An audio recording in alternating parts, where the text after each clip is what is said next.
The autumn wind swept across the Montana Territory in 1878, carrying with it the scent of dying grass and distant snow. 6-year-old Little Moon pressed her face against the rough wooden slats of their trading post, watching her father Thunderhorse load supplies into their wagon. But it wasn't the approaching winter that would change their lives forever. It was the woman they found chained to a tree with a burlap sack covering her head, barely breathing, abandoned like a discarded piece of cargo in the wilderness. "Papa, why won't she move?" Little Moon would ask, not knowing that the broken woman before them would soon become the heart of their small family, transforming their quiet existence into something neither of them had ever dared to dream possible. Thunderhorse had been tracking the wounded elk for 3 hours when he first heard the sound that made his blood run cold. It wasn't the cry of an animal or the whistle of wind through the canyon rocks. It was the soft, desperate whimpering of a human being in distress. He dismounted from his spotted pony and motioned for Little Moon to stay quiet, her dark eyes wide with curiosity as she clutched her small bow made from willow branches. The Cherokee warrior moved through the tall grass with the silence of his ancestors, every sense alert to danger. The Montana Territory was unforgiving land, where outlaws and renegades often left their victims to die slow, horrible deaths. What he found in the clearing beyond the cottonwood grove was worse than anything he had prepared himself to see. A woman sat propped against an ancient oak tree, her wrists bound with heavy iron chains that had rubbed her skin raw and bloody. A coarse burlap sack had been pulled over her head and tied tightly around her neck, preventing her from seeing or calling for help. Her dress, once probably blue calico, was torn and stained with mud and what looked like dried blood. Her feet were bare, cut and swollen from walking over rough ground. Thunderhorse had seen many cruelties in his 32 years, but something about this scene struck him like a physical blow to the chest. The woman was barely moving, her chest rising and falling in shallow, labored breaths that suggested she had been here for at least a day, maybe longer. Whoever had done this to her wanted her to die slowly, alone and terrified in the wilderness. "Little Moon," he called softly in Cherokee, "come here, but stay behind me." His daughter approached on silent feet, her deerskin moccasins making no sound on the forest floor. When she saw the bound woman, her small gasp echoed in the clearing like a bird's cry.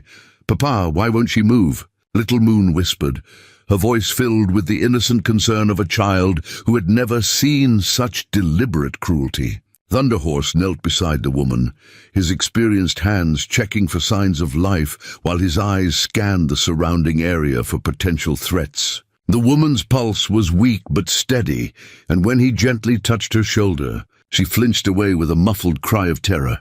She was conscious but completely disoriented, probably assuming that her captors had returned to finish what they had started. Thunderhorse spoke to her in English, his voice low and reassuring despite the anger burning in his chest. "You are safe now. I'm going to help you. Do not be afraid." The woman's body went rigid at the sound of his voice, and Thunderhorse realized she was probably more terrified of him than grateful for rescue. In 1878 Montana, many white settlers viewed Native Americans with suspicion and fear, regardless of the circumstances, working carefully. Thunderhorse used his hunting knife to cut through the rope holding the sack over her head. When the burlap fell away, he found himself looking into the most haunting blue eyes he had ever seen. The woman was perhaps 25 years old, with tangled auburn hair and a face that would have been beautiful if not for the purple bruises covering her cheeks and forehead. Little Moon stepped closer, her natural compassion overcoming her father's cautions about staying back. "She's hurt, Papa. Look at her hands." The iron shackles had cut deep grooves into the woman's wrists, and dried blood had crusted around the metal cuffs. Whoever had chained her had used restraints meant for the most dangerous criminals. Thunderhorse examined the locks on the shackles, recognizing the crude but effective ironwork of a frontier blacksmith. Breaking these chains would require proper tools back at their trading post. But first, they needed to get this woman to safety before her condition worsened. or her captors returned to check on their handiwork. "Can you speak?" Thunderhorse asked gently, offering the woman his water gourd. She stared at him for a long moment, as if trying to determine whether he was real or another hallucination brought on by dehydration and trauma. When she finally opened her mouth, only a hoarse whisper emerged. "Please," she managed, her voice raw from screaming through the burlap sack. "Please don't hurt me. I have nothing left to take." The words broke Thunderhorse's heart, revealing the depth of what this woman had already endured. Little Moon reached out instinctively to touch the woman's face, her small fingers gentle as butterfly wings. Getting Elizabeth Stone, though they wouldn't learn her name for several more days, back to the trading post proved more challenging than Thunderhorse had anticipated. The woman was weak from exposure and dehydration, barely able to stand even with his support. The iron chains around her wrists made it impossible for her to balance properly, and every movement sent fresh pain through her battered body.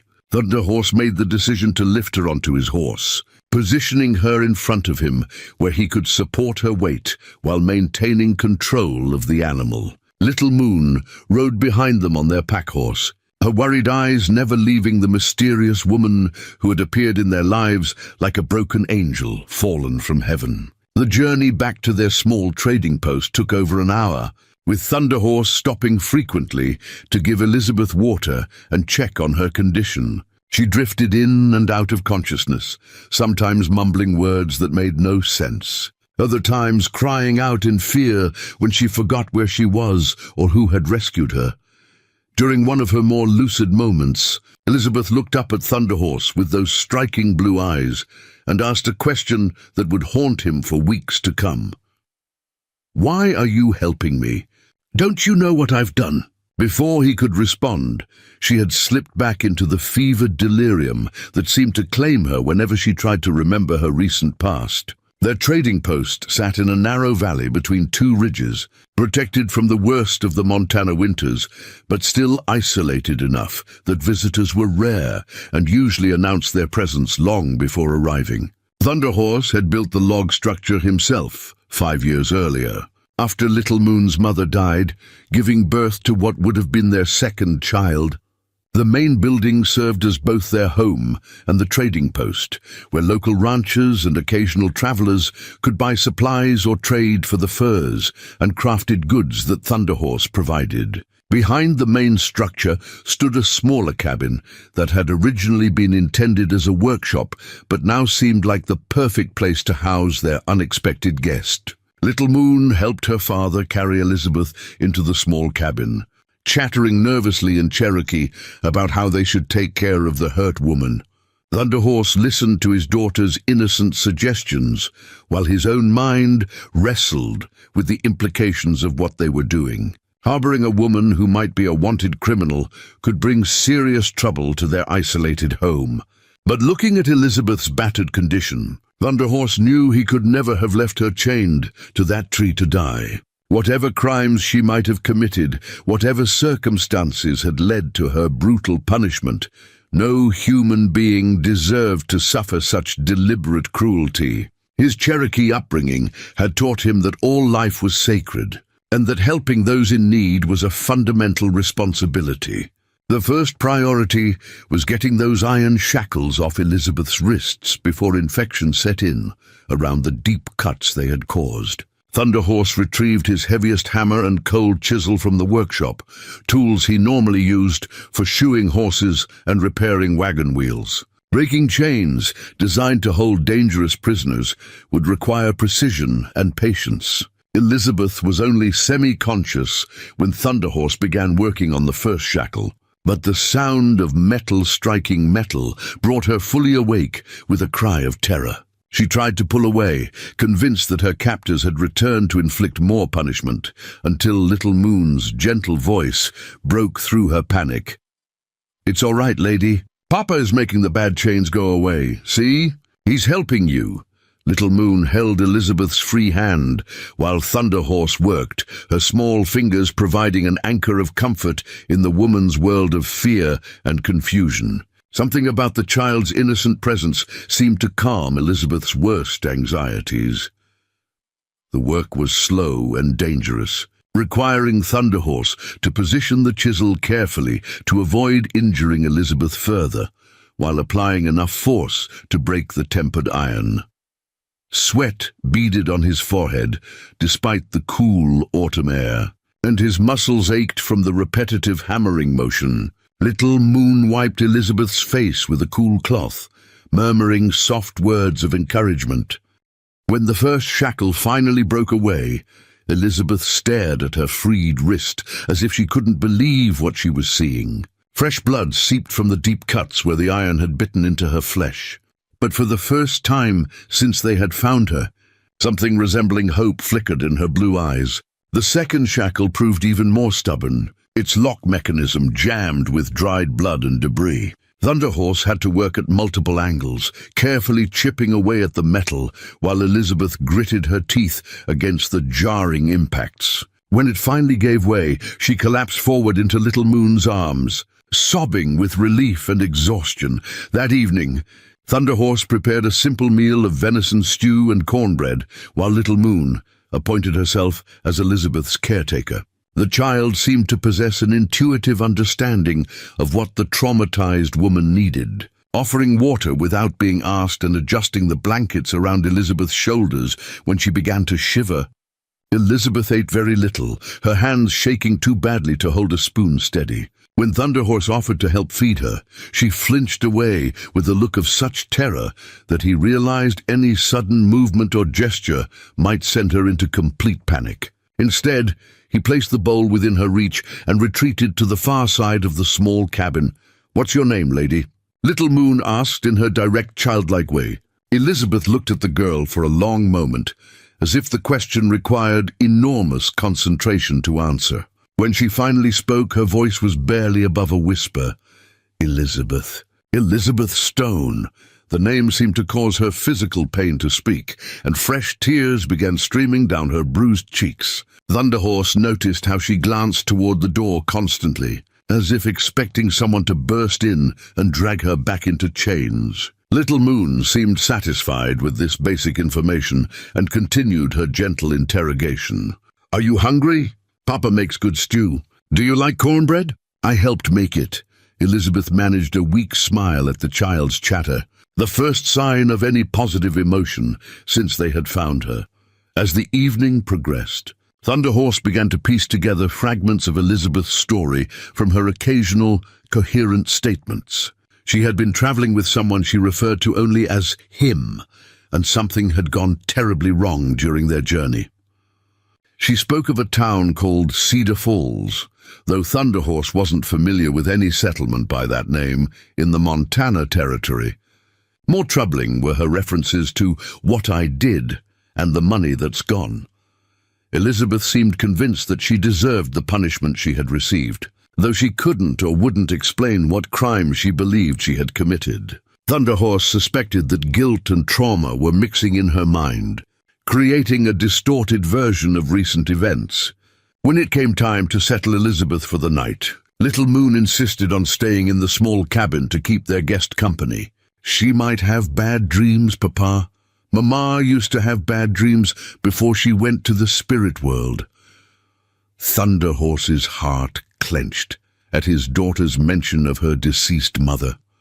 But he recognized the wisdom in Little Moon's suggestion. Thunderhorse set up his own bedroll near the cabin's entrance, positioned where he could intercept any potential threats while still giving Elizabeth privacy. The woman seemed grateful for this arrangement, though she continued to start at every small sound throughout the night. Around midnight, Elizabeth began crying out in her sleep, reliving whatever trauma had led to her captivity. Her words were mostly incoherent, but Thunderhorse caught fragments that chilled his blood. "Please don't leave me here to die, and I'll pay it back. I swear I'll pay it back." Little Moon woke at the sounds of distress and crawled over to stroke Elizabeth's hair until the nightmares passed. Dawn brought new challenges and deeper mysteries. Elizabeth woke with a fever, her body finally succumbing to the infections and trauma of her ordeal. Thunderhorse recognized the signs of serious illness and knew they needed medical supplies that he didn't have at the isolated trading post. "Papa, she's burning up," Little Moon reported. Her small hand pressed against Elizabeth's forehead. The child's face showed worry beyond her 6 years, already bonding with the mysterious woman who had entered their lives. Thunderhorse felt his own concern deepening as he watched Elizabeth shiver despite the warmth radiating from her skin. While treating Elizabeth's fever with willow bark tea and cool compresses, Thunderhorse discovered something that changed everything. Hidden beneath Elizabeth's torn dress was a money belt, still containing a significant amount of gold coins and paper currency. The discovery raised new questions about her identity and the circumstances of her captivity. Even more intriguing was a small leather journal tucked into the belt, its pages filled with neat handwriting that documented what appeared to be financial transactions and business dealings. Thunderhorse couldn't read English well enough to decipher the details, but the numbers suggested Elizabeth had been involved in substantial commercial activities. When Elizabeth briefly regained consciousness later that morning, Thunderhorse showed her the money belt. Her reaction was immediate and intense. She grabbed his arm with surprising strength and whispered urgently, "Hide it. Please hide it. If they find it, they'll kill us all." The terror in her voice convinced Thunderhorse that whatever had happened to Elizabeth, the money was central to her troubles. Little Moon, meanwhile, had been studying Elizabeth's face with the intense curiosity of a child trying to solve a puzzle. "Papa," she said in Cherokee, "I think she's not just sick in her body. I think she's sick in her heart too, like you were after Mama died." The observation showed remarkable insight for someone so young. As Thunderhorse prepared to ride to the nearest settlement for medical supplies, Elizabeth grabbed his hand one more time. Through her fever, she looked directly into his eyes and said something that would echo in his mind for days to come. "They'll come looking for me. When they do, don't let them take me back. Promise me you won't let them take me back." The desperation in her voice suggested that whatever Elizabeth Stone was running from, it was worse than death itself. Thunderhorse knelt beside her makeshift bed and spoke the words that would bind their fates together. "You are under my protection now. No one will take you anywhere you do not wish to go." It was a promise that would soon be tested in ways he never could have imagined. As the first riders appeared on the horizon, heading directly for their isolated trading post with the grim determination of men who had come to collect what they believed belonged to them. Thunderhorse had barely mounted his horse when the dust cloud appeared on the eastern ridge, moving with the purposeful speed of riders who knew exactly where they were heading. 3 men on horseback, their silhouettes dark against the morning sky, riding hard toward the trading post with an urgency that spoke of business rather than casual travel. Thunderhorse's hand instinctively moved to the rifle secured to his saddle, his warrior instincts recognizing danger long before his mind processed the specific threat. Inside the small cabin, Elizabeth's fever had worsened, and she thrashed restlessly on the makeshift bed, mumbling incoherent warnings about the money and what they'll do when they find out. Little Moon sat beside her, pressing cool cloths to Elizabeth's burning forehead while singing a Cherokee lullaby her grandmother had taught her years before her death.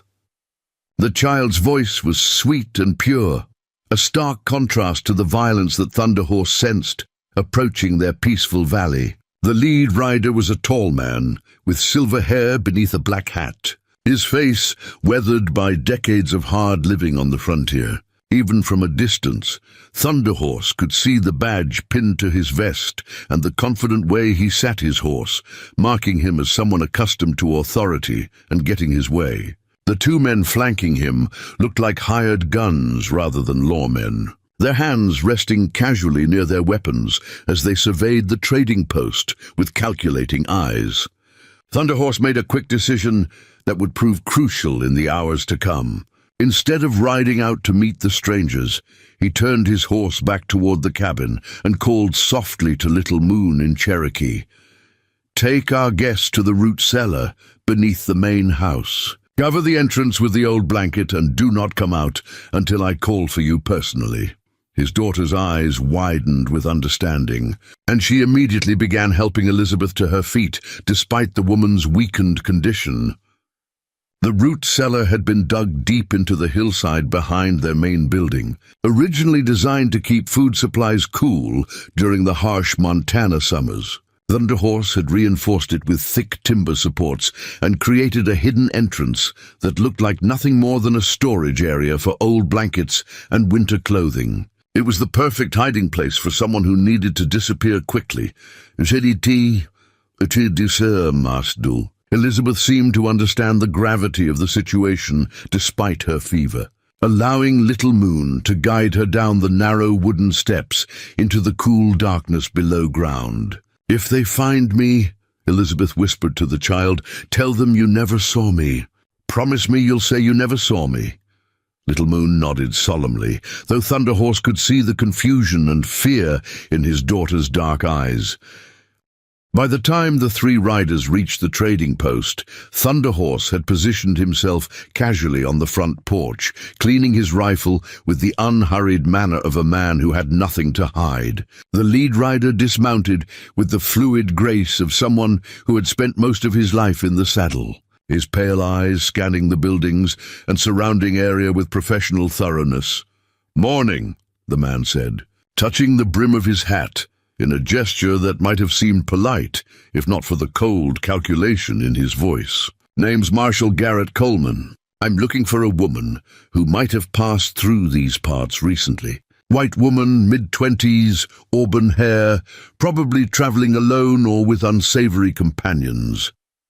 The way he emphasized the word unsavory carried an unmistakable threat. Thunderhorse continued cleaning his rifle, taking his time to consider his response. In his experience, lawmen who traveled with hired guns were rarely interested in justice, and something about Marshal Coleman's demeanor suggested this was a personal matter rather than official business. "Don't see many travelers this far from the main trails," Thunderhorse replied carefully. "What's this woman wanted for?"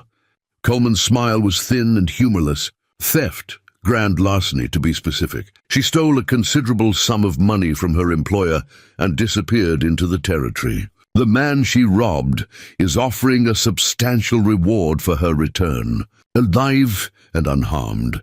The marshal's emphasis on alive and unharmed sounded more like a threat than a reassurance, and Thunderhorse noticed how the two gunmen shifted in their saddles. "You're Cherokee, aren't you?" Coleman continued, his tone becoming more conversational but no less dangerous. "I've heard your people have a different understanding of property rights than civilized folk. Might be inclined to help a thief if the price was right." The racial slur was delivered with casual cruelty, designed to provoke a reaction that would give Coleman an excuse for violence. Thunderhorse's jaw tightened, but he kept his voice level and respectful. "I understand property rights just fine, Marshal.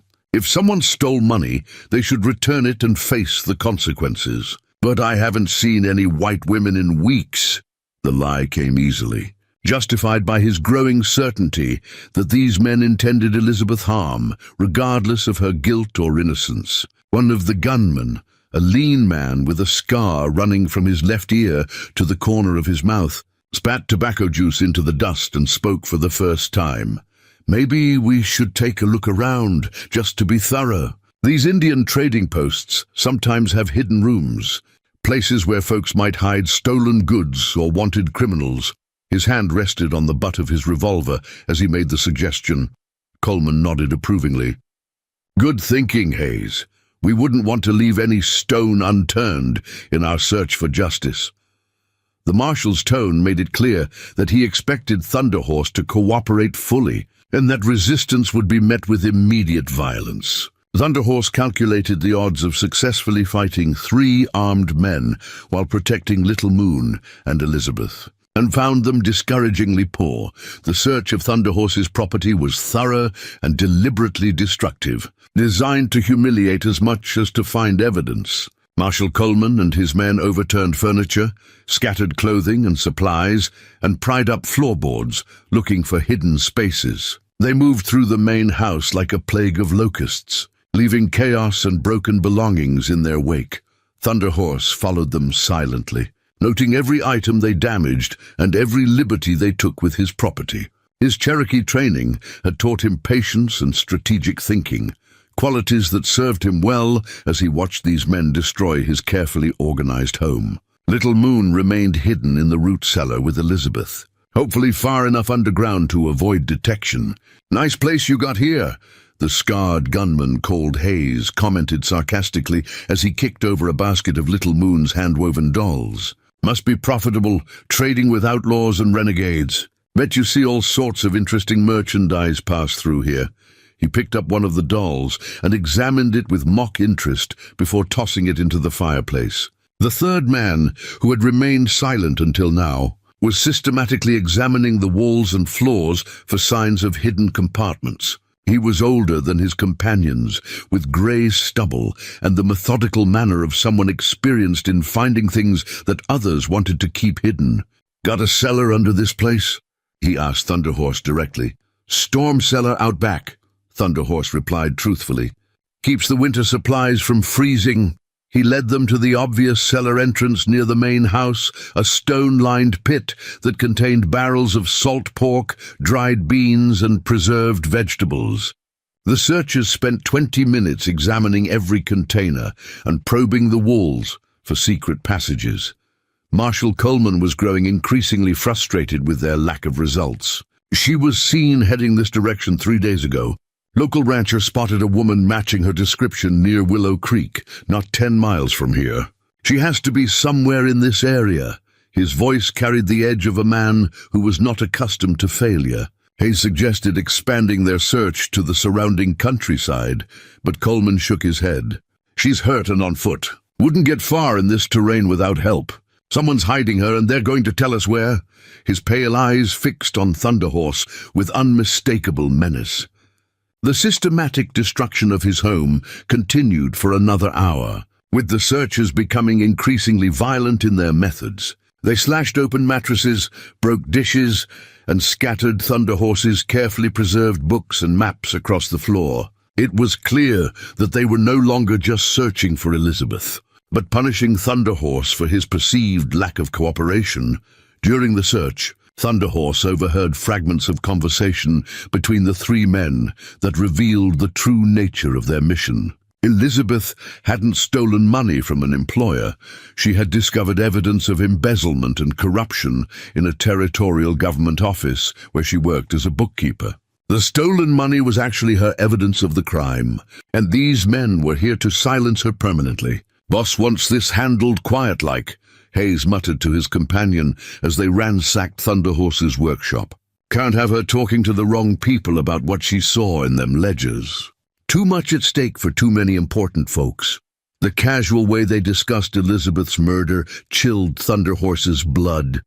Coleman's growing desperation became apparent as the search continued without results. "Maybe we need to ask some harder questions," he suggested, his hand moving to the coiled whip attached to his saddle. "Indians sometimes need stronger persuasion to remember things clearly." The threat was unmistakable, and Thunderhorse began calculating his chances of reaching his rifle before Coleman could draw his weapon. The situation reached its breaking point when Hayes discovered fresh horse tracks leading away from the trading post toward the North Ridge. The tracks were several hours old, made when Thunderhorse had initially started his journey to get medical supplies, but the gunman interpreted them as evidence that Elizabeth had been moved to another location. "Looks like our Cherokee friend has been helping our fugitive after all," Coleman announced with grim satisfaction. Fresh tracks, multiple horses, heading into the high country where a man could hide someone for weeks. He turned to face Thunderhorse with the predatory smile of a hunter who had finally cornered his prey. "No." Thunderhorse realized that denying knowledge of the tracks would be pointless. They were clearly visible to anyone with basic tracking skills. Instead, he decided on a different strategy, one that might buy time for Little Moon and Elizabeth while putting himself in greater danger. "I found an injured woman 2 days ago," Thunderhorse admitted carefully. "White woman, hurt bad. Couldn't tell me her name or where she came from. I took her to the missionary settlement at Pine Ridge for medical attention." The lie was plausible. Pine Ridge was a real settlement about 30 miles north, and the tracks could reasonably be interpreted as heading in that direction. Coleman's eyes narrowed with suspicion. Before we jump back in, tell us where you're tuning in from, and if this story touches you, make sure you're subscribed, because tomorrow I've saved something extra special for you. But there was also a gleam of interest in his expression. Pine Ridge was far enough away to require a substantial journey, but close enough to be believable. More importantly, it was in the opposite direction from where Elizabeth was actually hidden. You expect us to believe you'd help a white woman out of the goodness of your red heart, Hayes sneered. More likely you're planning to sell her to the highest bidder. Or maybe you got other uses for a pretty white woman. The implications of his words were disgusting, and Thunderhorse felt his carefully controlled temper begin to slip.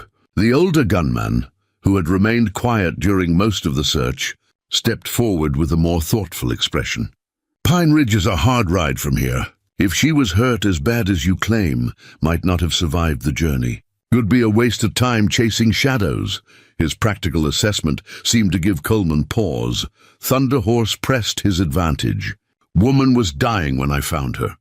Figured the missionaries might save her life, maybe get her to confess her sins before she passed. Seemed like the Christian thing to do.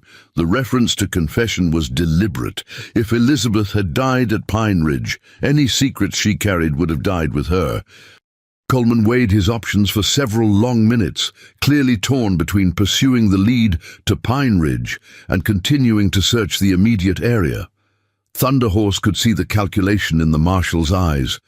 If Elizabeth was indeed at Pine Ridge, every hour of delay decreased their chances of finding her alive. But if she was still hidden somewhere nearby, leaving now would give her time to escape.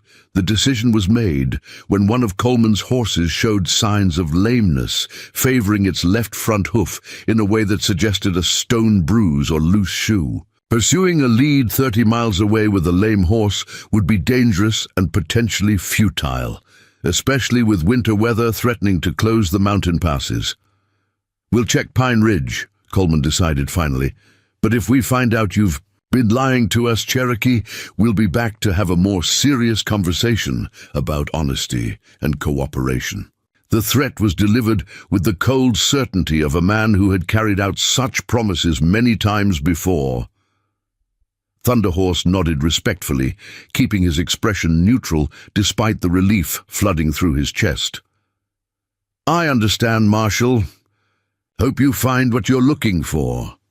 The formal politeness of his response seemed to satisfy Coleman's need for dominance, at least temporarily.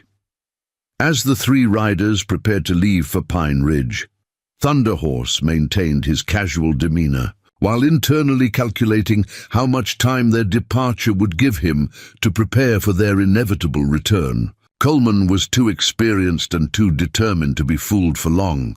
When they failed to find Elizabeth at the missionary settlement, they would return with increased suspicion and decreased patience.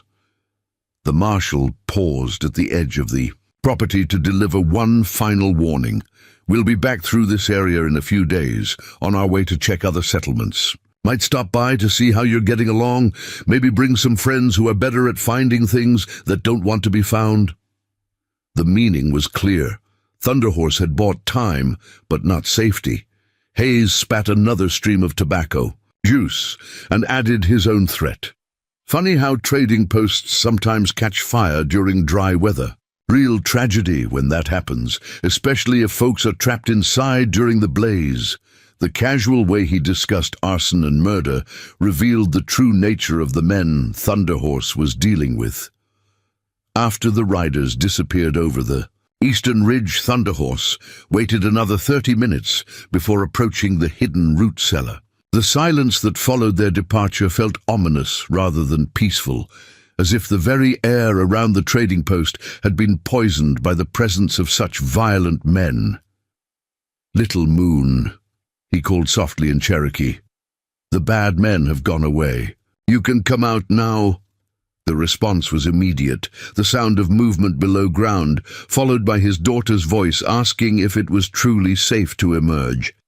Thunderhorse assured her that the immediate danger had passed, though he knew it was only a temporary reprieve. Elizabeth appeared at the top of the cellar steps, supported by Little Moon, her fever still raging, but her eyes alert with intelligence and fear. She had obviously overheard at least part of the confrontation above ground, and her first words confirmed Thunderhorse's suspicions about her true situation.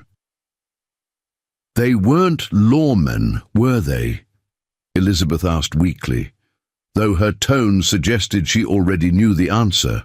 "Real marshals don't travel with hired killers, and they don't threaten to burn down houses with children inside." Her assessment of Coleman and his men was grimly accurate. Thunderhorse helped Elizabeth back to her makeshift bed while Little Moon began cleaning up the damage left by their unwelcome visitors. The destruction was extensive, but not irreparable. Furniture could be mended, dishes replaced, scattered belongings reorganized. The greater damage was to Thunderhorse's sense of security in their isolated valley. As Elizabeth settled back onto her blankets, she looked directly into Thunderhorse's eyes, with an expression of desperate gratitude mixed with crushing guilt. "You lied to protect me. You put yourself and your daughter in danger for someone you don't even know. Why would you do such a thing?" The question carried the weight of someone who had lost faith in human kindness. Thunderhorse considered his answer carefully before speaking. "My people believe that all life is sacred, and that we are responsible for protecting those who cannot protect themselves. You came to us broken and afraid, seeking nothing but the chance to survive.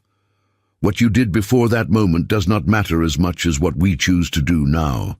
His words carried the wisdom of his Cherokee ancestors and the hard-earned experience of a man who had faced his own share of injustice. Little Moon, who had been listening to their conversation while tidying the cabin, approached Elizabeth's bedside with the innocent directness that only children possess. "Don't worry, lady. Papa is the strongest and smartest man in the whole territory. He won't let the bad men hurt you." Her confidence was absolute, though Thunderhorse wished he shared his daughter's certainty about their chances of survival. With Coleman and his killers temporarily diverted to Pine Ridge, Thunderhorse could finally focus on Elizabeth's deteriorating medical condition without the constant threat of discovery hanging over them. Her fever had spiked dangerously high during the stress of hiding in the root cellar, and the infected wounds on her wrists were showing the angry red streaks that indicated blood poisoning was beginning to spread through her system. Little Moon proved to be an invaluable assistant in treating Elizabeth's injuries, her small hands gentle as she helped clean and rebandage the deep cuts left by the iron shackles. The child had inherited her late mother's natural healing instincts, somehow knowing exactly when to apply cool compresses and when to encourage Elizabeth to drink the bitter willow bark tea that would help break her fever. During Elizabeth's more lucid moments over the next 2 days, fragments of her true story began to emerge, like pieces of a shattered mirror slowly being reassembled. She had worked as a bookkeeper and clerk for the territorial government office in Helena, a position that required her to maintain detailed records of land sales, mining claims, and tax collections throughout the Montana Territory. The work had been routine and seemingly respectable until Elizabeth began noticing discrepancies in the financial records that couldn't be explained by simple clerical errors. Large sums of money were being diverted from legitimate government accounts into private holdings, and land grants were being issued to fictitious individuals who existed only on paper.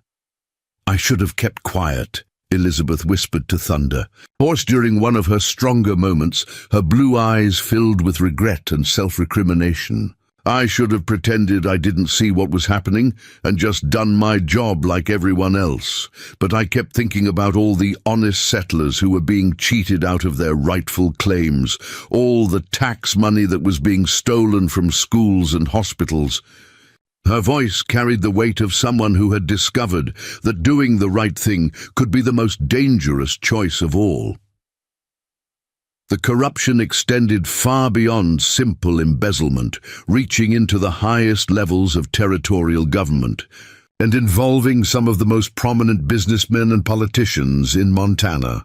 When Elizabeth began copying incriminating documents and preparing to present her evidence to federal authorities, she unknowingly signed her own death warrant. Thunderhorse learned that Elizabeth's direct supervisor, a man named Harrison, Blackwood, had discovered her investigation and confronted her in the government office after hours. What should have been a simple conversation about suspicious financial records had quickly escalated into threats and then violence when Blackwood realized the extent of Elizabeth's knowledge about the corruption scheme. He told me that too. Many important people had too much to lose for me to be allowed to present my evidence to anyone, Elizabeth continued, her voice growing stronger as she relived the traumatic events. He said I could either disappear quietly with a substantial payment for my silence, or I could disappear permanently in a way that would serve as a warning to other potential whistleblowers. The choice had been no choice at all. Elizabeth had attempted to flee Helena with her evidence, hoping to reach the federal courthouse in Denver, where she could present her findings to authorities who weren't part of the territorial corruption network. But Blackwood had anticipated her escape route and arranged for her capture before she could leave Montana. The men who had abducted Elizabeth weren't common criminals or frontier outlaws, but hired professionals brought in specifically to handle politically sensitive problems that required permanent solutions. They had chained her to that tree, not as punishment for theft, but as a slow execution designed to look like the random violence that claimed many travelers in the dangerous territories. They wanted it to appear that I had been killed by wild animals or hostile Indians, Elizabeth explained with bitter clarity. My death would serve as both an elimination of a threat and a deterrent to anyone else who might consider investigating government corruption. Marshal Coleman isn't a real lawman. He's Harrison Blackwood's personal enforcer, and those men with him are killers who specialize in making problems disappear. The revelation explained the casual brutality Thunderhorse had witnessed during their search of his property. Little Moon, who had been listening to these revelations with the intense concentration of a child trying to understand adult complexities, asked the question that cut to the heart of the matter: why didn't you give them the papers they wanted? Then they would have left you alone.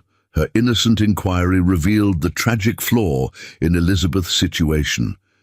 Because the papers are the only thing keeping me alive, Elizabeth replied softly. As long as Harrison Blackwood believes I might have hidden copies of the evidence somewhere, he needs to keep me alive long enough to find out where they are. The moment he's certain that all the incriminating documents have been destroyed, I become expendable. The cold logic of her situation was as inescapable as the iron chains that had bound her to that tree. Thunderhorse's discovery of Elizabeth's money belt had revealed more than gold coins and currency. Hidden beneath the false bottom of the leather pouch were carefully folded documents that represented months of painstaking investigation into territorial government corruption. The papers were covered with Elizabeth's neat handwriting, documenting financial discrepancies, fraudulent land transactions, and illegal diversions of federal funds. As Elizabeth's fever subsided and her strength began to return, she was able to explain the significance of each document and how it fit into the larger pattern of systematic theft and fraud. The evidence was damning and comprehensive, providing a clear trail of criminal activity that implicated dozens of prominent individuals throughout the Montana Territory. This ledger shows how mining claims were being sold to the same phantom investors under different names, Elizabeth explained, pointing to one of the documents with a trembling finger. The same individuals would purchase claims, extract the most valuable resources, then abandon the properties without paying the required taxes or reclamation fees. The territorial government lost hundreds of thousands of dollars in revenue, while a select few became enormously wealthy. The scope of the fraud was staggering.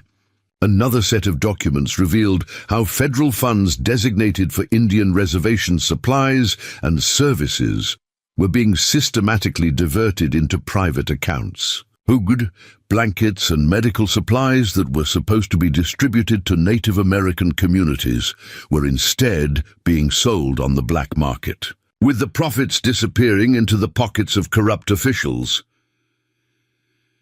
Tuti Sin, Thunderhorse felt a surge of anger as he realized how this corruption had directly affected his own people and countless other Native American families throughout the territory. The chronic shortages of supplies and medical care on reservations weren't just the result of federal indifference. They were the deliberate consequence of organized theft by men who viewed Indian suffering as an acceptable cost of their personal enrichment. The worst part, Elizabeth continued, her voice gaining strength as she spoke about the evidence she had risked her life to preserve, is that these aren't just financial crimes. People have died because of what these men have done. Families have starved on reservations while their allocated supplies were sold to the highest bidder. Settlers have been killed trying to defend land claims that were never legally theirs because the proper procedures weren't followed. The human cost of the corruption gave Elizabeth's evidence a moral weight that transcended simple financial fraud. Little Moon had been examining one of the documents with the intense curiosity of a child who was learning to read English, her small finger tracing the lines of Elizabeth's careful handwriting. "What does this word mean?" she asked, pointing to a notation that appeared frequently throughout the papers. "Appropriation," Elizabeth explained gently. "It means money that's supposed to be used for specific purposes, like building schools or buying medicine for sick people. But these men were taking that money and using it for themselves instead of helping the people it was meant to help." The child's face showed confusion and dismay as she began to understand the magnitude of the theft. Thunderhorse realized that Elizabeth's evidence represented far more than a personal vendetta against corrupt officials. It was potentially the key to exposing a criminal network that had been systematically victimizing both white settlers and Native American communities throughout the Montana Territory. The documents in her possession could bring justice to countless victims and prevent future exploitation. But the same evidence that made Elizabeth invaluable as a witness also made her an extremely dangerous liability to the men she was prepared to expose. Harrison Blackwood and his associates couldn't allow her to survive long enough to present her findings to federal authorities, which meant that protecting Elizabeth was about far more than saving one woman's life. "How many copies of these documents exist?" Thunderhorse asked, recognizing the strategic importance of the information. Elizabeth's answer was both encouraging and terrifying. "I made 3 complete sets. One is hidden in Helena, one was supposed to be delivered to Denver, and this is the 3rd. If Blackwood's men find and destroy all 3 sets, then everything I've discovered dies with me. The stakes couldn't have been higher."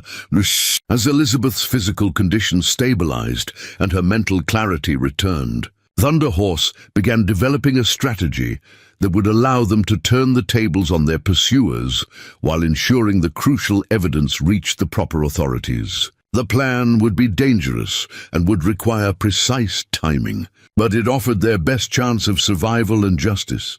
The first element of Thunderhorse's strategy involved creating a false trail that would keep Coleman and his killers occupied while Elizabeth recovered her strength and prepared for the journey to Denver. Using his knowledge of the local terrain and weather patterns, Thunderhorse could lead their enemies on a chase through some of the most treacherous country in the Montana Territory. "Pine Ridge is a dead end," Thunderhorse explained to Elizabeth as he outlined his plan. When Coleman realizes you're not there, he'll backtrack toward my trading post, but I'll make sure he picks up a trail leading into the Bitterroot Mountains instead. Those peaks are already getting snow, and the passes will be dangerous for men who don't know the country. I can keep them occupied for days while you prepare for your journey to Denver. The plan was bold but risky. Elizabeth protested that she couldn't allow Thunderhorse to put himself in such danger on her behalf, but he firmly rejected her objections. "This isn't just about you anymore," he told her with quiet conviction. "The evidence you carry could help my people and countless others who have been victimized by these criminals. I have a responsibility to see that justice is done, regardless of the personal cost." His determination was absolute and unshakable. Little Moon had been listening to their planning session with growing excitement, her child's mind already envisioning herself as part of the adventure. "I want to help too, Papa. I can ride fast and hide in places the bad men would never think to look." Her eagerness was touching, but Thunderhorse knew that involving his daughter in such a dangerous enterprise would be unthinkably reckless. The debate about Little Moon's involvement was settled by Elizabeth herself, who recognized that the child possessed skills and knowledge that could prove crucial to their success. "She knows this country better than any of us," Elizabeth pointed out, "and she's small enough to move through terrain that would stop a grown man. We might need her help more than we realize." Thunderhorse remained reluctant, but he couldn't deny the logic of Elizabeth's argument. The second phase of Thunderhorse's plan involved establishing contact with trustworthy individuals who could help ensure Elizabeth's evidence reached federal authorities, even if something happened to her during the journey to Denver. Thunderhorse had connections throughout the territory, trading partners, old friends from his army scouting days, and members of various tribal communities who had reason to want the corruption exposed. "There's a man named Captain Morrison at Fort Ellis who owes me several favors from our time serving together," Thunderhorse explained. "He's honest and has connections to federal investigators who aren't part of the territorial government structure. If we can get word to him about what you've discovered, he can provide protection and ensure your evidence reaches the right people." The military connection offered their best hope for success. Elizabeth's face showed the first genuine hope Thunderhorse had seen since they found her chained to that tree. "You really think we can expose these criminals and bring them to justice?" she asked, her voice carrying a mixture of desperate longing and cautious skepticism. The possibility of vindication and safety seemed almost too good to believe after everything she had endured. Thunderhorse's response was firm and confident. "I think we have a chance, if we're smart and careful and willing to take some calculated risks. These men have been operating with impunity because they believed no one would dare challenge them. It's time to prove them wrong." His words carried the weight of a warrior's oath and the determination of a man who had found a cause worth fighting for. Little Moon clapped her hands together with delight, her young mind already embracing the adventure that lay ahead. "We're going to be heroes, aren't we, Papa? We're going to help Elizabeth save all the people who were hurt by the bad men." Her innocent enthusiasm was infectious, reminding both adults that they were fighting for more than just their own survival. Even as Thunderhorse and Elizabeth refined their plans for exposing the corruption network, the immediate threat of Coleman's return continued to loom over their isolated valley like an approaching thunderstorm. Thunderhorse's deception about sending Elizabeth to Pine Ridge had bought them precious time, but that reprieve was rapidly coming to an end. The weather was changing rapidly as autumn gave way to an early winter, with snow already falling in the higher elevations and temperatures dropping dangerously low during the night hours. These conditions would make travel treacherous for everyone, but they also provided opportunities for those who knew how to use the harsh Montana climate to their advantage. Thunderhorse had been monitoring the eastern approaches to his property, watching for the telltale signs of riders who might be returning from their fruitless journey to Pine Ridge. His experience as an army scout had taught him to read the subtle indicators that warned of approaching danger long before it became visible to untrained eyes. On the morning of the fourth day since Coleman's departure, Thunderhorse spotted the ominous signs he had been dreading, circling vultures in the distance, the kind of scavenging behavior that typically followed human violence. The birds were concentrated over an area roughly 15 miles to the northeast, along the route that Coleman and his men would have taken on their return journey from Pine Ridge. "They're coming back," Thunderhorse announced grimly as he returned from his morning reconnaissance. "And I think they may have encountered other travelers along the way." The implications of his observation were chilling. Coleman and his killers had probably left a trail of bodies during their increasingly desperate search for Elizabeth. Elizabeth's face went pale as she realized what Thunderhorse's warning meant. "How long do we have before they reach us?" she asked, already beginning to gather her few possessions in preparation for immediate flight. The casual ease with which she prepared for danger spoke to the constant fear she had been living with since her escape from Helena. "Hours, not days," Thunderhorse replied honestly. "They'll be angry, frustrated, and ready to use extreme methods to get the information they want. We can't be here when they arrive." The time for elaborate plans and careful preparation had run out. They would have to implement their escape strategy immediately, regardless of whether they were fully ready. Little Moon had been unusually quiet during this exchange, her young mind processing the reality that their peaceful life at the trading post was about to end forever. When she finally spoke, her words carried a wisdom beyond her years. "Papa, are we going to have to leave our home?" The question struck at the heart of what they were all sacrificing in their fight for justice. Thunderhorse knelt beside his daughter and spoke with gentle honesty about the difficult choices that lay ahead. "We might not be able to come back here for a long time, Little Moon, but sometimes we have to give up the things we love in order to protect the people we care about." His words were as much for Elizabeth as for his daughter. As they made their final preparations for departure, Elizabeth pulled Thunderhorse aside for a private conversation that would determine the course of everything that followed. "I want you to know that if something happens to me, the location of the other document sets is written in code on the back of this photograph." She pressed a small daguerreotype into his hands, a picture of herself, with an older woman who might have been her mother. The photograph was more than a sentimental keepsake. It was an insurance policy that could ensure the evidence of territorial corruption would survive even if Elizabeth didn't. Thunderhorse studied the seemingly innocent image, recognizing that what appeared to be random scratches and marks on the back were actually a carefully disguised map and set of instructions. "You promise me," Elizabeth said urgently, "that if I don't survive this, you'll make sure Captain Morrison gets that photograph and understands its importance. The people who have been victimized by this corruption deserve justice, even if I'm not alive to see it delivered." Her request was both a testament to her courage and a recognition of the very real possibility that their enemies might ultimately succeed in silencing her. Thunderhorse's plan required split-second timing and flawless execution as they abandoned the trading post that had been their home and sanctuary. Elizabeth, though still weak from her ordeal, demonstrated remarkable resilience as she helped load essential supplies onto their pack horses while Little Moon secured her most precious belongings in a small leather pouch that would travel with her throughout their dangerous journey.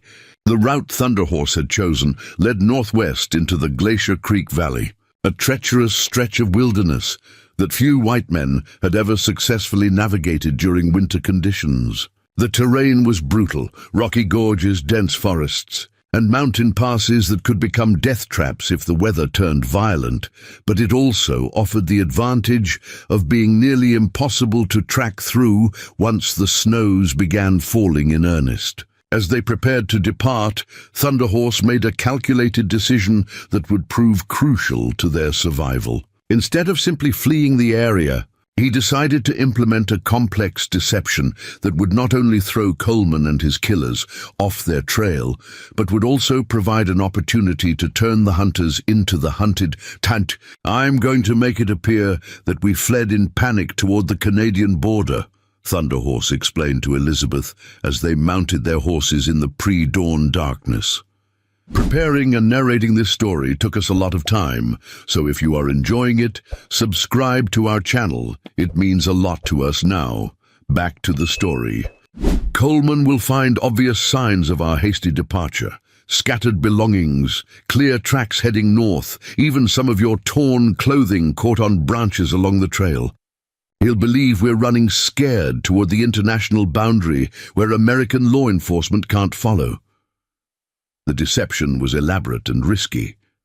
The first phase of their escape involved creating a false trail so convincing that even experienced trackers would be fooled into following it. Thunderhorse had spent hours the previous evening carefully staging evidence of their supposed flight, dropped supplies, overturned rocks that suggested panicked horses, and most convincingly, strands of Elizabeth's auburn hair deliberately snagged on thorny bushes at eye level where they couldn't be missed. Little Moon proved invaluable during this initial stage, her small size allowing her to move through dense underbrush and create the kind of subtle sign that suggested a child trying to keep up with fleeing adults. She scattered crumbs from their bread supplies and even left one of her handmade dolls partially buried in the mud near a creek crossing. Knowing that such a personal item would convince their pursuers they were on the right track. Elizabeth watched these preparations with a mixture of admiration and growing dread, recognizing that Thunderhorse was essentially betting all their lives on his ability to outsmart men who made their living through violence and intimidation. "What if they don't take the bait?" she asked quietly. "What if Coleman is too experienced to be fooled by false trails and planted evidence?" Her concerns were legitimate and terrifying. Thunderhorse's response revealed the depth of his commitment to their cause and his understanding of their enemy's psychology. Coleman is arrogant and desperate, and arrogant, desperate men make predictable mistakes. He's been humiliated by his failure to find you quickly, and he needs to show his employers that he's still capable of completing his mission. He'll follow any trail that promises to restore his reputation, even if part of him suspects it might be a trap. The analysis was cold and strategic. The actual direction of their flight led due west toward the Continental Divide, following ancient game trails that Thunderhorse had learned during his childhood travels with Cherokee hunting parties. These paths were invisible to anyone unfamiliar with the subtle signs that marked safe passage through some of the most dangerous terrain in the Montana Territory. As they rode deeper into the wilderness, Elizabeth began to understand the magnitude of the gamble they were taking. The route Thunderhorse had chosen would eventually lead them to Fort Ellis, where Captain Morrison could provide protection and ensure her evidence reached federal authorities. But the journey would take them through country where a single mistake could result in death from exposure, starvation, or worse. "How long will it take to reach the fort?" Elizabeth asked during their first rest stop, her voice showing strain from the physical demands of riding horseback while still recovering from her injuries. Thunderhorse's answer was both encouraging and sobering. 4 days, if the weather holds and we encounter no delays. But mountain weather is unpredictable, and we have other complications to consider. The other complications were the armed killers who would soon discover their deception. Little Moon had been unusually quiet during the early stages of their flight, but as they climbed higher into the foothills, her natural resilience and adventurous spirit began to reassert themselves. "Papa, are we going to see Captain Morrison's fort?" she asked excitedly. "Will there be soldiers there? Will they have a real cannon?" Her innocent enthusiasm provided a welcome contrast to the grim realities of their situation. Coleman and his 2 killers arrived at Thunderhorse's abandoned trading post just as the morning sun crested the eastern ridges. Their horses lathered from hard riding and their tempers shortened by several days of fruitless searching. The systematic destruction they had previously inflicted on the property made it difficult to determine what had been damaged during their earlier visit versus what might represent recent evidence of hasty departure. Hayes, the scarred gunman, was the first to notice that the obvious signs of flight were almost too convenient to be believable. "Look at this," he called to Coleman, pointing to a section of torn blue fabric hanging from a low branch directly beside the main trail leading north. "Either that woman is the clumsiest fugitive in the territory, or someone wants us to find this." His criminal experience had taught him to be suspicious of evidence that seemed too good to be true. Coleman dismounted and examined the planted evidence with growing irritation, recognizing the subtle signs that indicated deliberate staging rather than genuine panic. The scattered belongings were too randomly distributed, the horse tracks too clear and easy to follow, and the timing of their supposed departure too convenient, given the weather conditions.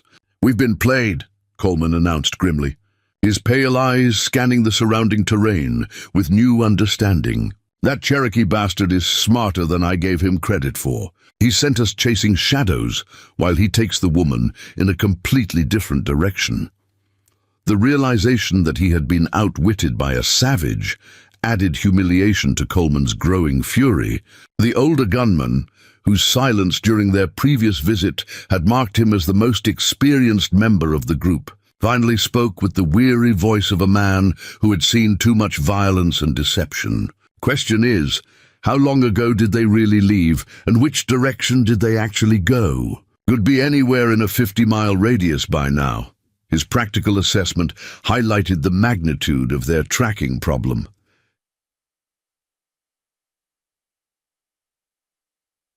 Coleman's response revealed both his desperation and his willingness to escalate the violence to unprecedented levels. "Then we split up and search every possible route until we find them. And when we do, I want that Cherokee alive long enough to regret making a fool out of me." The promise of torture was delivered with the casual tone of a man ordering breakfast. Hayes suggested a more systematic approach that would utilize their superior knowledge of the local terrain and their contacts among the criminal elements operating throughout the Montana Territory. "We got friends in every settlement from here to the Canadian border. Word gets out that we're looking for a Cherokee, his kid, and a white woman. Somebody's going to spot them eventually."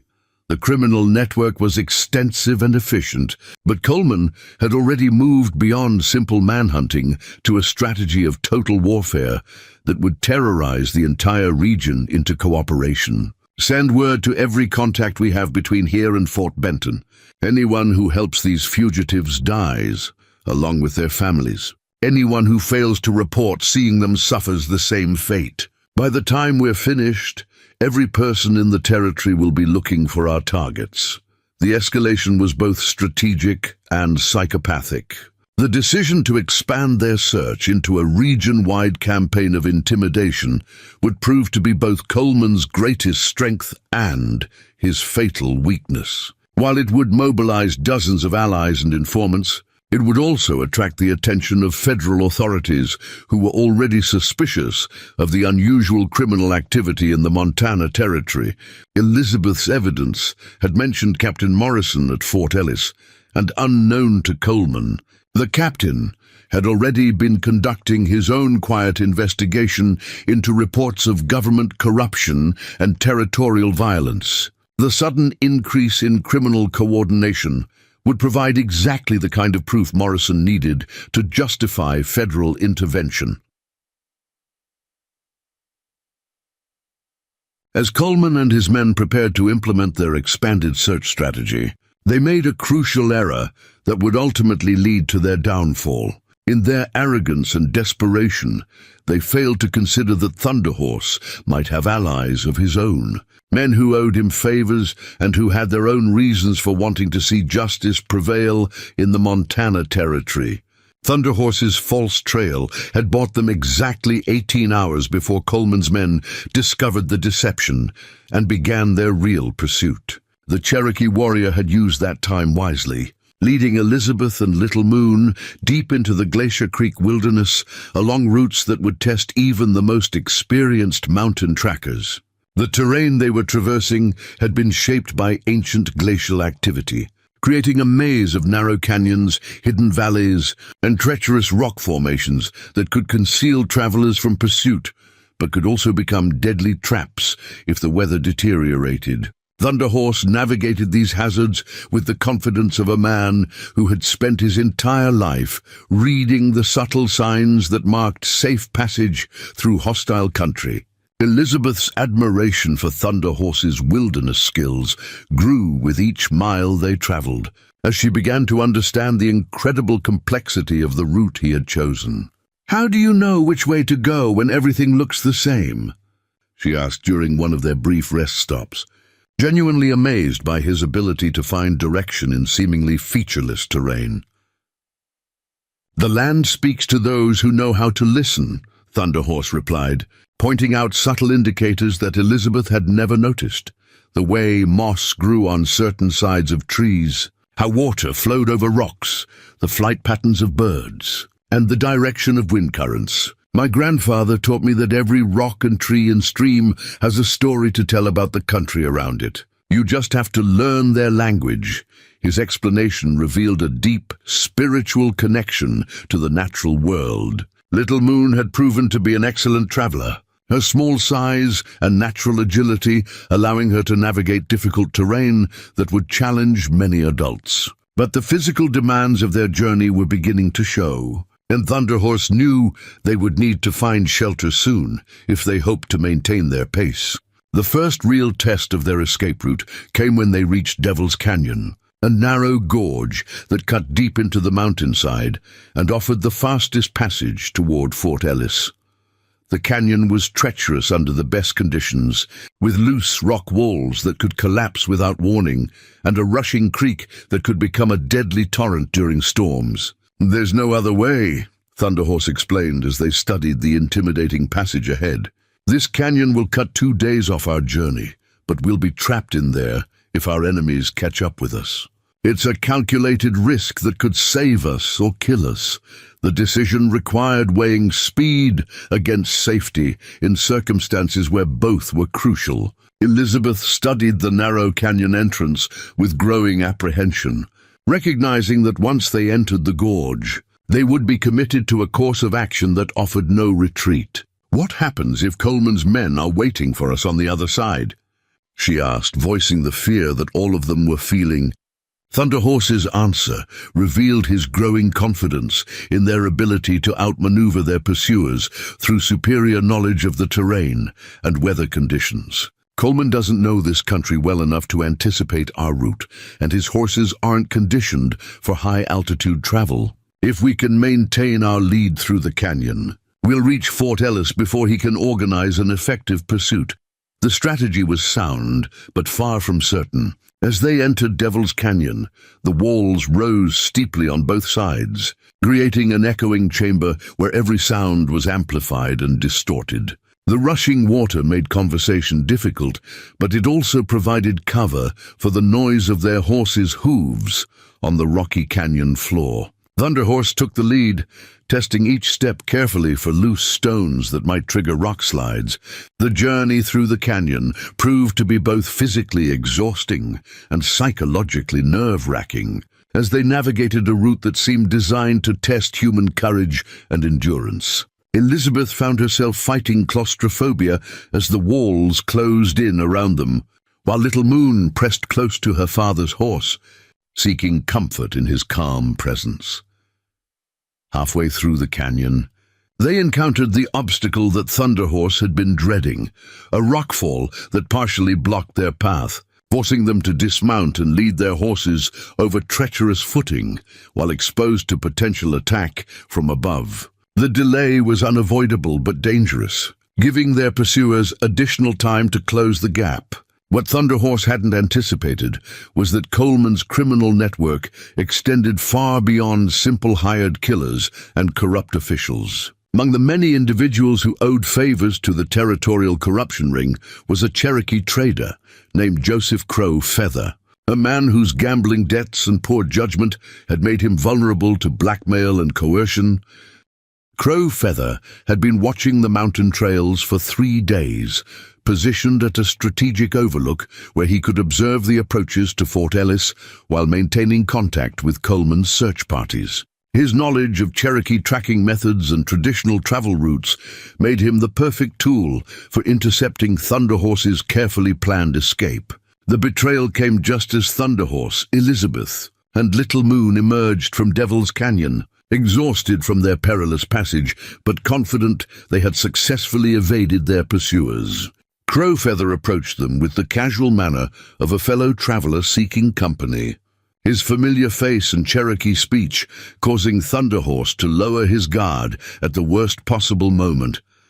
"Brother, it is good to see you alive," Crow Feather called out in Cherokee as he rode toward them with apparent relief and friendship. "There are bad men searching for you throughout the territory. You need to change your route if you hope to reach safety." His warning seemed genuine and helpful, exactly the kind of assistance Thunder Horse had been hoping to receive from his own people. Elizabeth immediately sensed something wrong with the encounter, her experience with deception and betrayal having sharpened her instincts for detecting false friendship. "Something about him doesn't feel right," she whispered urgently to Thunder Horse. "The way he's positioned his horse, the way he keeps looking back toward the canyon, I think he's been waiting for us." Her warning came almost too late. Thunder Horse's realization of the betrayal came just as Crow Feather's hand moved toward the rifle secured to his saddle, but the Cherokee warrior's combat reflexes were faster than his opponent's greed. The confrontation that followed was brief but violent, as two men who shared ancestry and culture found themselves on opposite sides of a conflict that transcended tribal loyalty. Little Moon's scream of terror as the two Cherokee men grappled for control of Crow Feather's weapon served as a stark reminder of what was at stake in their desperate flight toward safety. Elizabeth grabbed the child and pulled her behind the cover of a large boulder, while Thunder Horse fought for their lives against a man who had sold his soul to their enemies. The fight ended when Crow Feather's own weapon discharged during their struggle, the bullet finding its mark in the traitor's chest and ending his threat permanently. But the gunshot had served its intended purpose. Within minutes, answering shots echoed from the direction of Devil's Canyon, indicating that Coleman and his killers had finally caught up with their quarry. "We have to run," Thunder Horse announced grimly as he secured Crow Feather's weapons and supplies to their own horses. "The sound will bring them directly to us, and we're still 8 miles from Fort Ellis." The final race for safety was about to begin, with death following close behind them through the Montana wilderness. Elizabeth looked back toward the canyon with despair, realizing that their carefully planned escape had been compromised by treachery within Thunder Horse's own community. "Will we make it?" she asked, though she feared she already knew the answer. Thunder Horse's response was grim but determined. "We'll make it or we'll die trying. Either way, your evidence will reach the people who can use it to bring justice." The promise carried the weight of a warrior's oath. The thundering hooves of Coleman's pursuit echoed off the canyon walls. Behind them, as Thunder Horse pushed their exhausted horses toward the final 8 miles that separated them from the safety of Fort Ellis, Elizabeth clutched Little Moon tightly as they galloped across the treacherous mountain terrain, her heart pounding with the knowledge that capture now would mean certain death for all of them, and the permanent burial of evidence that could expose decades of territorial corruption. Thunder Horse's intimate knowledge of every trail, creek, and hidden passage in the region became their salvation as he led them through a series of shortcuts that cut precious minutes from their journey while making pursuit increasingly difficult for their enemies. The route required split-second timing and absolute trust in his judgment. As they leaped their horses across ravines and navigated narrow ledges that would have challenged experienced mountain riders under normal circumstances, Little Moon demonstrated remarkable courage throughout the desperate flight, never once crying out in fear despite the obvious danger they faced. Her small hands gripped Elizabeth's waist with surprising strength. and her dark eyes remained alert for the landmarks her father had taught her to recognize during their peaceful rides through the mountains in happier times. "There," Thunderhorse called out, pointing toward a distinctive rock formation that marked their proximity to Fort Ellis. "2 more miles, and we'll be within range of the fort's sentries." His words carried hope, but Elizabeth could hear the exhaustion in his voice and see the labored breathing of their horses, who had been pushed beyond their normal limits during the harrowing chase. Behind them, Coleman's voice could be heard shouting orders to his men as they closed the distance with grim determination. "Don't let them reach the fort alive. Kill the Cherokee and the kid if you have to, but bring me that woman and whatever evidence she's carrying." The desperation in his commands revealed how much was at stake for the corrupt network he represented. The sound of gunfire erupted as Coleman's killers began shooting at them across the diminishing gap, their bullets whistling through the mountain air and striking rocks dangerously close to the fleeing horses. Elizabeth felt a surge of terror as she realized they might not survive the final minutes of their journey. Despite having come so far and endured so much, Thunderhorse made a tactical decision that would either save their lives or end them in a blaze of gunfire. Instead of continuing on the main trail toward Fort Ellis, he suddenly veered left toward a steep hillside that would provide cover from their pursuers, but would also slow their own progress significantly. "Hold on," he called back to Elizabeth and Little Moon as their horses began climbing the rocky slope. The maneuver worked exactly as Thunderhorse had hoped, forcing Coleman's men to dismount and continue their pursuit on foot through terrain that heavily favored defenders over attackers. The temporary respite allowed Thunderhorse to reach into his saddlebags and retrieve the emergency signal mirror he had carried since his army scouting days. Using the afternoon sun, Thunderhorse began flashing coded signals toward Fort Ellis, sending the agreed-upon distress call that would alert Captain Morrison to their desperate situation. The bright reflections caught the attention of the fort's lookouts almost immediately, and within minutes, answering signals confirmed that help was on the way. Elizabeth watched with amazement as Thunderhorse communicated across miles of wilderness, using nothing more than reflected sunlight, his fingers working the mirror with the precision of a telegraph operator. "How did you learn to do that?" she asked breathlessly, though their circumstances hardly allowed for casual conversation. "Army training," Thunderhorse replied tersely, as he continued signaling their exact position and the number of armed pursuers they faced. "Captain Morrison and I developed this system during our campaigns against hostile bands in the territory. He'll know exactly what it means and how to respond." The military connection that had seemed like their best hope for justice was now proving to be their salvation. The distinctive sound of a cavalry bugle echoing across the mountainside was the most beautiful music Elizabeth had ever heard, signaling that Captain Morrison had received Thunderhorse's distress signals and was responding with overwhelming force. A full troop of mounted soldiers appeared on the ridge above Fort Ellis, their blue uniforms and flashing sabers creating an inspiring sight that filled the fugitives with renewed hope. Coleman's reaction to the arrival of federal cavalry was immediate and telling, as he ordered his men to cease their pursuit and attempt to withdraw before they could be captured or identified. But Captain Morrison had anticipated this response and had positioned additional troops to cut off the most likely escape routes, creating a military trap that would finally bring the corrupt killers to justice. "Surrender your weapons and submit to federal custody," Captain Morrison's voice boomed across the mountainside as his cavalry surrounded Coleman's position. "You are under arrest for conspiracy, murder, and crimes against the territorial government of Montana."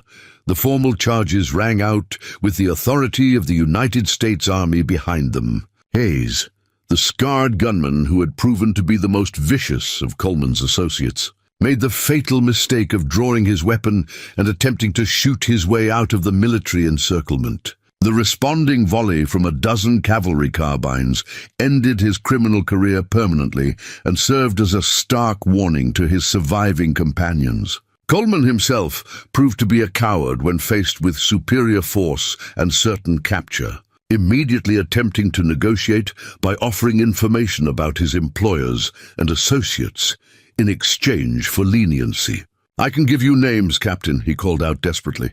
"Important people, powerful people who've been running this operation for years. I'm just a hired hand following orders."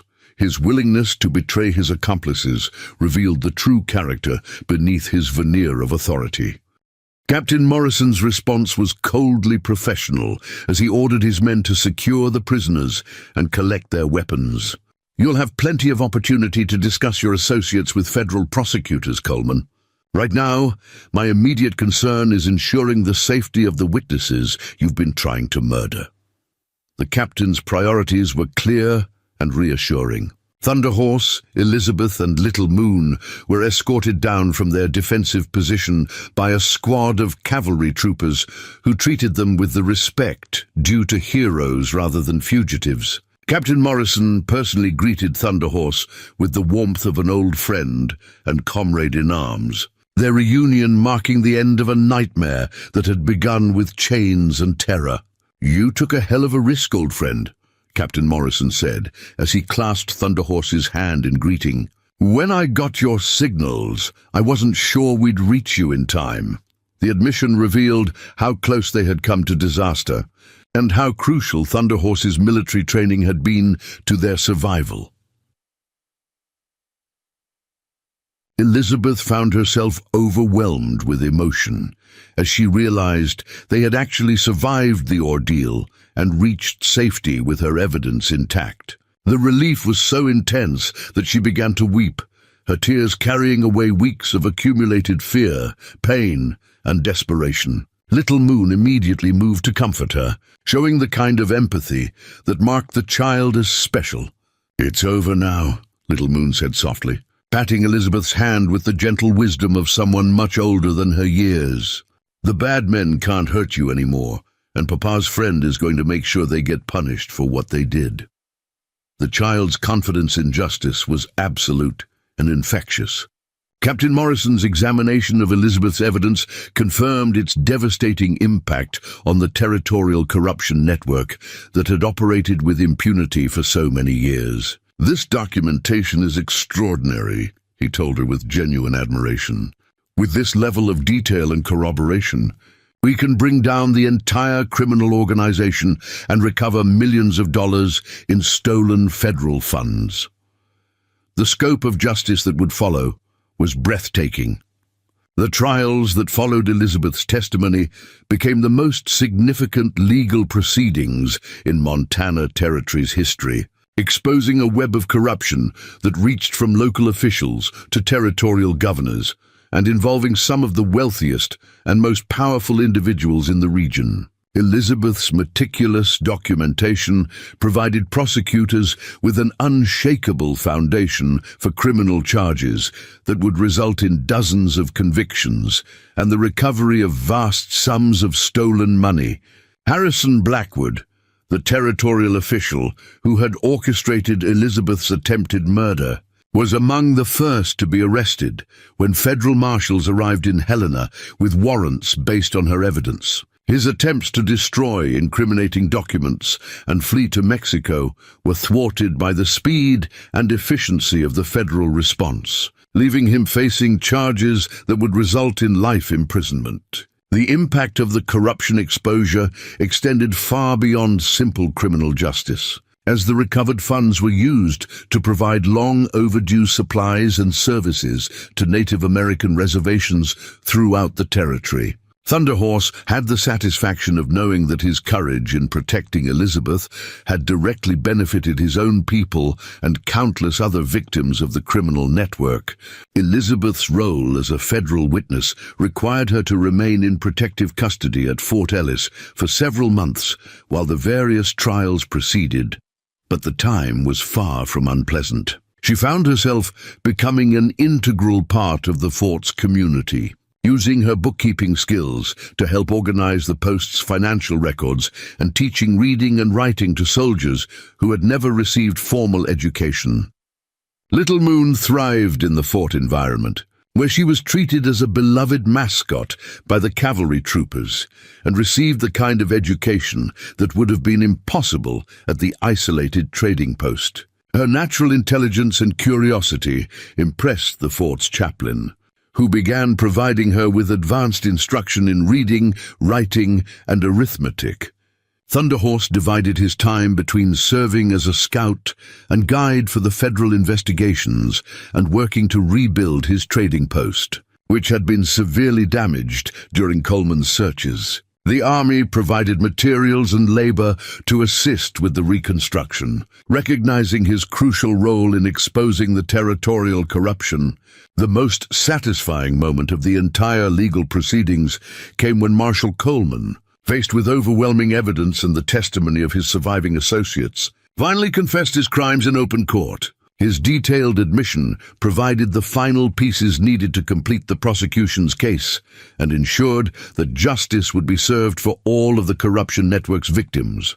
Elizabeth's testimony before the territorial grand jury was praised by federal prosecutors as the most comprehensive and compelling presentation of evidence they had ever witnessed. Her courage in preserving and presenting the documentation despite threats to her life made her a hero to honest citizens throughout the Montana Territory and beyond.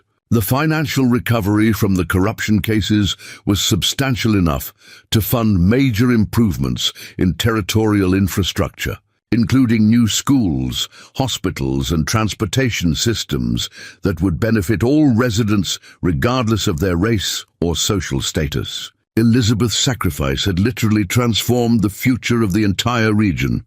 Captain Morrison's official report on the case praised Thunderhorse's courage and tactical brilliance in protecting Elizabeth and ensuring her evidence reached federal authorities. The report recommended Thunderhorse for a civilian citation, recognizing his service to justice and his country, an honor that was approved by the territorial governor and presented in a formal ceremony at Fort Ellis.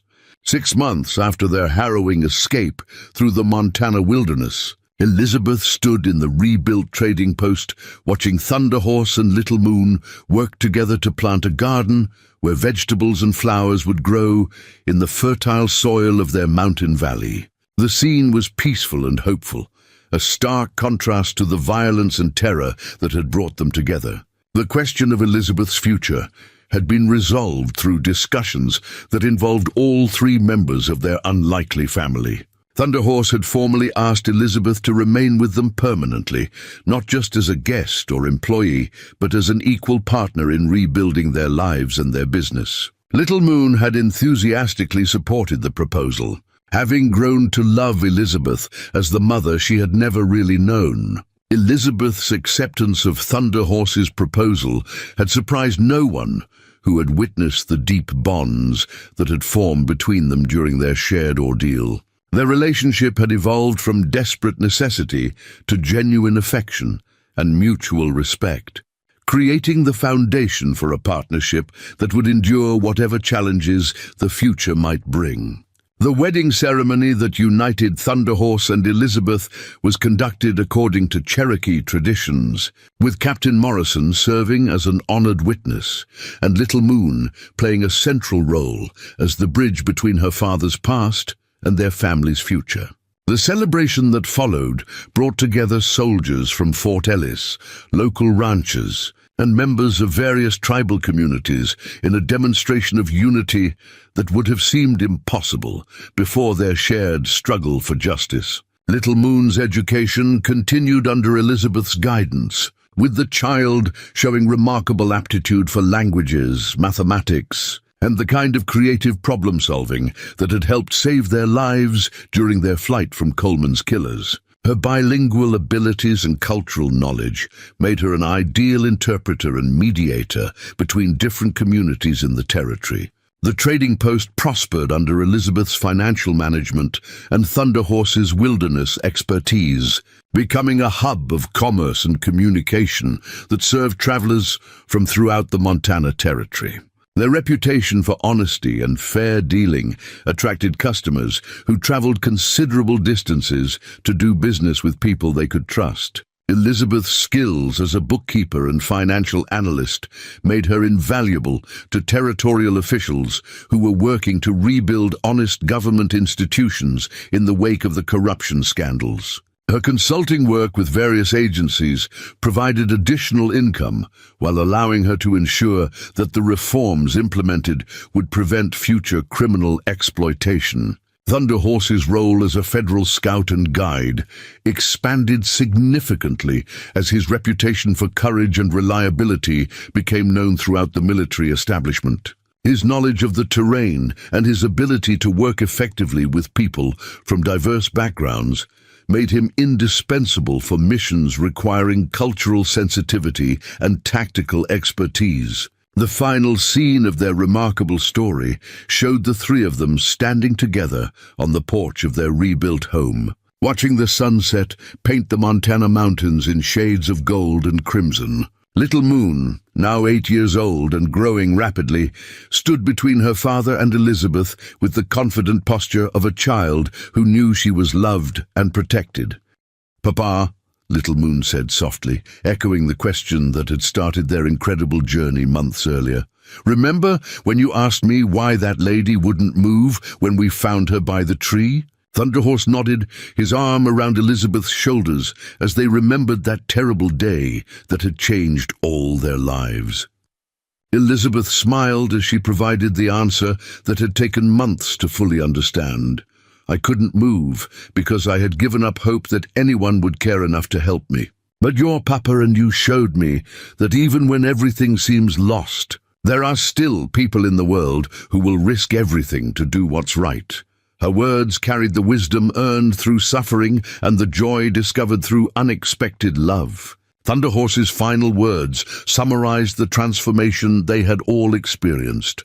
Sometimes the greatest blessings come disguised as the greatest challenges. We thought we were just saving one person's life, but we ended up saving each other and bringing justice to thousands of people we'll never meet. The truth of his observation was evident in the peaceful happiness that surrounded their mountain home. The stars began to appear in the darkening sky above the Montana Territory, each point of light representing hope and possibility in a land where justice had finally prevailed over corruption, where love had triumphed over hate, and where three unlikely souls had found in each other the family they had all been searching for without knowing it.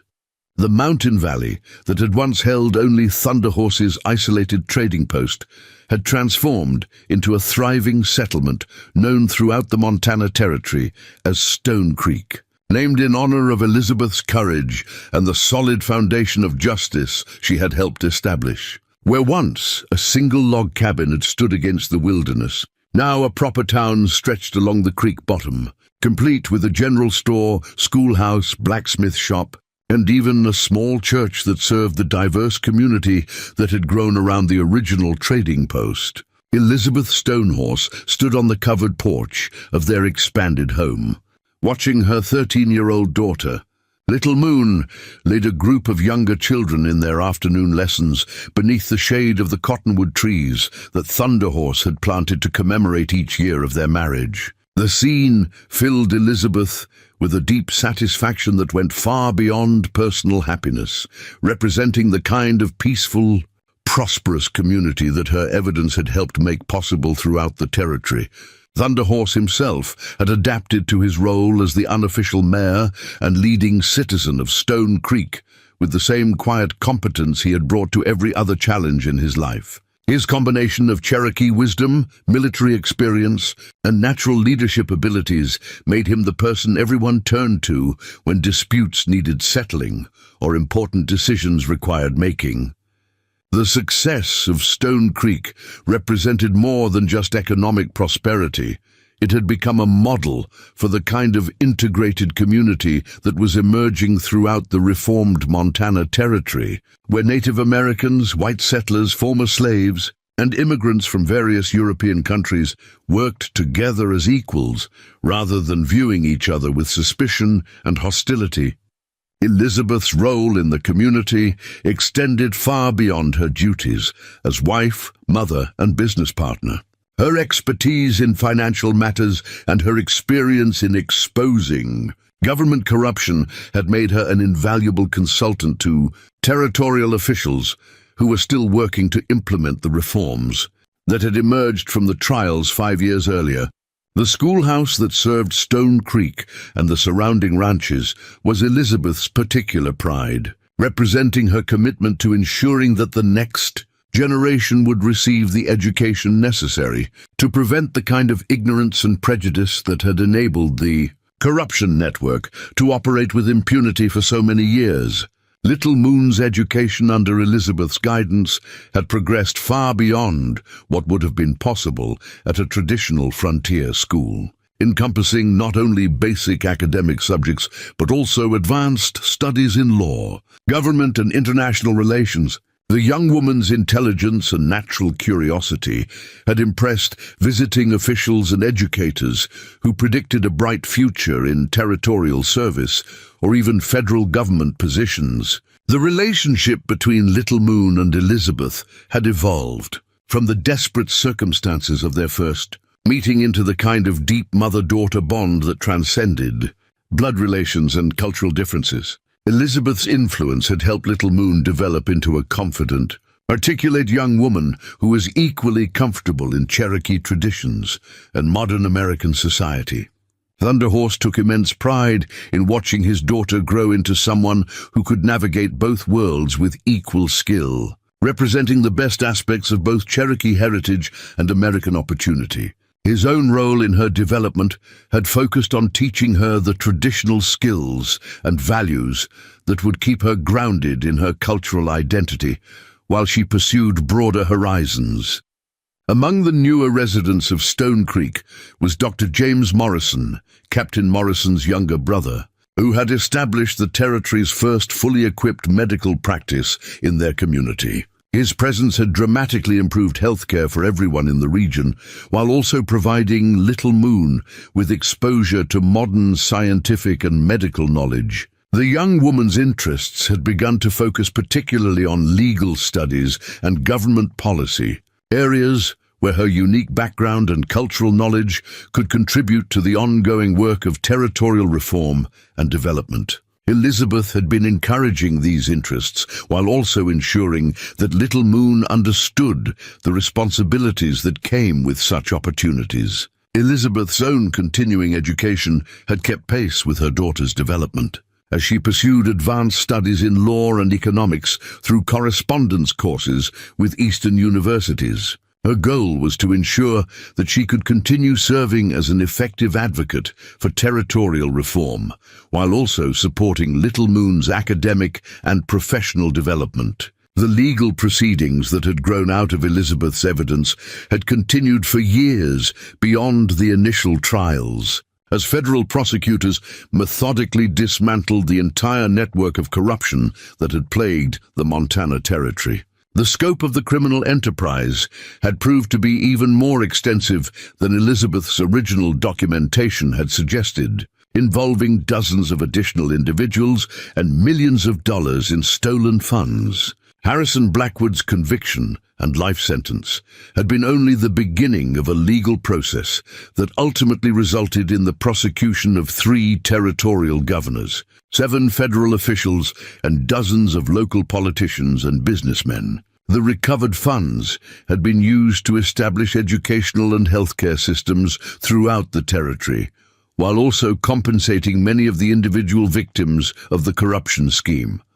Elizabeth's role as a key witness in these extended proceedings had required her to travel frequently to Helena and other territorial centers, experiences that had broadened her understanding of government operations, while also reinforcing her commitment to continued reform efforts. Her testimony had been crucial in securing convictions in cases where documentary evidence alone might not have been sufficient. Thunder Horse's reputation as a reliable and courageous individual had led to his appointment as a special federal marshal, a position that allowed him to participate directly in the ongoing investigation and prosecution of territorial crimes. His cultural knowledge and wilderness skills had proved invaluable in tracking down fugitive criminals who had fled to remote areas following the initial prosecutions. The long-term economic benefits of eliminating the corruption network had exceeded even the most optimistic projections, as legitimate businesses and honest officials had been able to develop the territory's resources in ways that benefited entire communities, rather than enriching a few criminals at everyone else's expense. Captain Morrison's career had advanced significantly as a result of his role in exposing the territorial corruption, leading to his promotion to colonel and his assignment to oversee similar reform efforts in other Western territories. His friendship with Thunder Horse had continued to provide valuable support for Stone Creek's development and Little Moon's educational opportunities. As the sun set over Stone Creek on the 5th anniversary of their wedding, Thunder Horse, Elizabeth, and Little Moon gathered on their porch to reflect on the journey that had brought them from desperation and terror to peace and prosperity. The evening light painted the mountains in shades of gold and crimson, creating a scene of natural beauty that perfectly complemented the human happiness they had built together. Elizabeth's thoughts turned to the question that had haunted her during those dark days when she had been chained to a tree with a sack over her head, convinced that she would die alone and forgotten in the wilderness. The woman who had given up hope had been transformed into someone whose courage and determination had changed the lives of thousands of people throughout the Montana Territory. Thunder Horse's reflections focused on the Cherokee teaching that every person has a responsibility to leave the world better than they found it, a principle that had guided his decision to risk everything to protect a stranger who needed help. The trading post that had been his retreat from the world had become the center of a community that embodied the best values of both Cherokee and American culture. Little Moon's perspective encompassed both the past they had survived and the future she was preparing to embrace. Recognizing that her unique background and education had prepared her for opportunities that previous generations of Native American women could never have imagined. Her plans included law school in the East and eventual return to Montana to continue the reform work that her parents had begun. The bonds that united their family had been forged in crisis and strengthened through shared purpose, creating a foundation of love and mutual respect that would endure whatever challenges the future might bring. Their story had demonstrated that families formed by choice and commitment could be just as strong as those created by blood and tradition.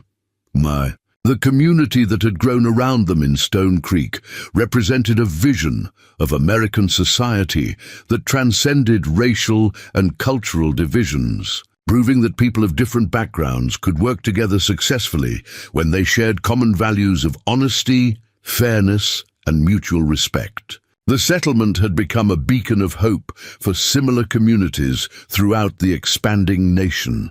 Elizabeth's final thoughts, as she watched the stars appear in the darkening sky, returned to the moment when Little Moon had first asked her father why the strange woman wouldn't move. The question had led to a rescue that became a transformation, demonstrating that even in the darkest circumstances, human compassion and courage could create miracles. CZ, a sitamam. Thunder Horse's final words summarized the transformation they had all experienced and the hope they had created for others.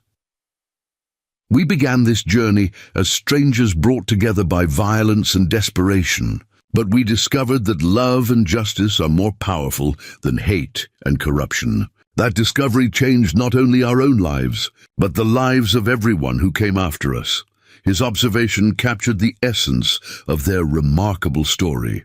The stars that had witnessed their desperate flight through the Montana wilderness now looked down on a peaceful community where children played safely. Families prospered through honest work, and justice prevailed over violence. The question, "Papa, why won't she move?" had found its answer in the love that had transformed 3 lives and countless others, proving that even the most broken spirits could be healed by compassion and courage.